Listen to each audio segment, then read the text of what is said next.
আপোনালোকে নিশ্চয় গম পায় যে আমাৰ গোটেই অসমত ৫,২২৩ গৰাকী অস্থায়ী কৰ্মচাৰী নিয়োজিত হৈ আছে। এই মানুহখিনিক চাকৰিখিনি হিমন্ত বিশ্ব শৰ্মা ডাঙৰীয়াৰ নেতৃত্বাধীন বিজেপি চৰকাৰখনে আজিলৈকে ৰেগুলাৰ কৰাৰ ক্ষেত্ৰত কোনো ধৰণৰ গুৰুত্ব দিয়া পৰিলক্ষিত নহ'ল।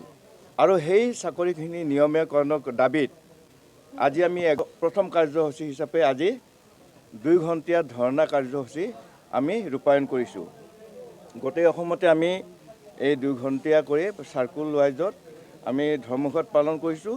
আৰু এই ধৰ্মঘটৰ জৰিয়তে অসম চৰকাৰক এইটোৱে জনাব খুজিছোঁ যে আমাক গোটেই অসমত APDCLৰ আণ্ডাৰত AGCLৰ আণ্ডাৰত 3টা কোম্পানীৰ আণ্ডাৰত যিখিনি অস্থায়ীভাৱে কৰ্মৰত কৰ্মী আছে এই কৰ্মীখিনিক অতি শীঘ্ৰেই নিয়মীয়াকৰণ কৰিব লাগে। আৰু যদি নকৰে তেনেহ'লে আমি ভৱিষ্যতে হ'ব পৰা যিকোনো পৰিস্থিতিৰ বাবে চৰকাৰ বা APDCL জগৰীয়া হ'ব বুলি আপোনালোকৰ যোগেদি মই এইখিনি কথা জনাই থলোঁ। আৰু লগতে হিমন্ত বিশ্ব শৰ্মা ডাঙৰীয়াৰ যিখন চৰকাৰ তেওঁতো কয় সৰ্বাংগীন উন্নয়নৰ কাৰণে তেখেতে বোলে কাম কৰে অসমখনত। আমি ইমানখিনি মানুহ দুৰ্ভোগত ভুগি আছোঁ, চাকৰিখিনি নিয়মীয়াকৰণ নকৰিলে কোনো পধ্যে কিহক লৈ তেখেতে উন্নয়ন হোৱা বুলি কৈ আছে আমি সেইটো কথা বুজি নাপালোঁ। আমাৰ এই যিখিনি ৫,২৩৩ গৰাকী অস্থায়ী কৰ্মচাৰী আছে এই কৰ্মচাৰীখিনিয়ে গোটেই APDCLৰ ৰেভিনিউ কালেকশ্যনত 100% সহযোগিতা আগবঢ়াই আছে।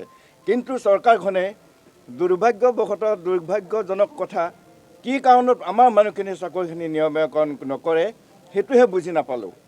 আপোনাৰ শিক্ষা বিভাগত প্ৰত্যেক বছৰতে 5,000 10,000 কিমান মানুহ নিয়োগ কৰি আছে, কিন্তু আমাৰ APDCL মানুহখিনিক কি কাৰণত কি ভাৱত নিয়মীয়াকৰণ কৰা নাই সেইটোক লৈ বৰ আশ্চৰ্যৰ বিষয়। চাকৰিখিনি নিয়মীয়া কৰাৰ কাৰণে প্ৰতিবাদ কল্পে আজি প্ৰথম কাৰ্যসূচী হিচাপে গোটেই অসমত বৰপেটা চাৰ্কুল ৱাইজত আজি কৰিছোঁ। গোটেই অসমতে চাৰ্কুলবিলাকত 2 ঘণ্টীয়া কৰি কাৰ্যসূচী হিচাপে আমি ধৰ্ণা কাৰ্যসূচী আমি আজি ইয়াতে ৰূপায়ণ কৰিছোঁ।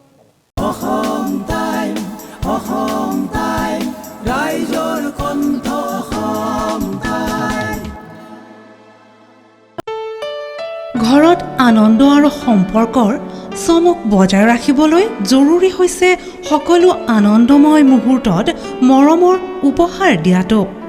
সেইবাবে মধুশ্ৰী জুৱেলাৰ্ছে আনিছে সকলো ৰঙীন ক্ষণৰ বাবে বিশেষ গহনা। হীৰাৰে হওক, সোণৰে হওক বা ৰূপৰে হওক, শ্ৰেষ্ঠ ডিজাইনছ আৰু হলমাৰ্কযুক্ত গহনাই ৰাখে সম্পৰ্কক নিখুঁত। তেনেহ'লে আজিয়ে আনক আনন্দ মধুশ্ৰী জুৱেলাৰ্ছৰ সৈতে। যোগাযোগ কৰক 7028000341 নাইবা ভিজিট কৰক LNB ৰোড, নলবাৰী, অসম।